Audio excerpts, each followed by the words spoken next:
सासूरवाडी ना बैल. पहिले तो किचन मध्ये सुद्धा घुसायचा नाही की आपली आई काय करते, काय स्वयंपाक करते. आणि आता बायकोना पुढे पुढे करत पोळ्या करतो, भांडे घासतो. बाईल्या.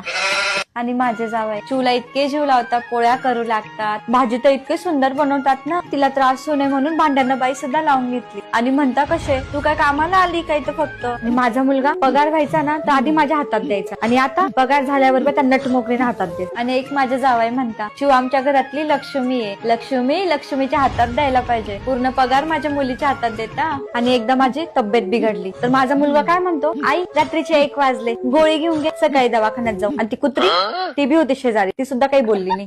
आणि एकदा मी माझ्या जावयाकडे गेली, मला नुसता खोकला आला. एवढंच केलं बरं का मी. लगेच माझे जावई कसे म्हणता, मम्मी डॉक्टरला बोलू का, पाणी आणू का, औषध घेता का, हे करता का, ते करता का. इतकी काळजी घेता बाई माझी. आमना खरंच मागला जन्मना पुण्यवही एवढा सोन्यासारखा जावई भेटणार. एक वेळेस त्यांच्या आईचं ऐकणार नाही, पण माझं सगळं ऐका, स्वतःच्या आईसारखं समजता मला. आणि हा ऐक, सासू आली ना नुसतं सासूना मागे गोंडा घोळेस, मामीला थंड आणा, मामीला गरम आणा, मामीला कॉफी द्या, मामीला चहा आणा, कोल्ड्रिंक आणा का मामी, 1 किलो मटन घेस ना मामी, येस येतात नुसतं मामी मामी मामी मामी. जसे त्याने सासू नाही माय सासूरवाडी ना बैल.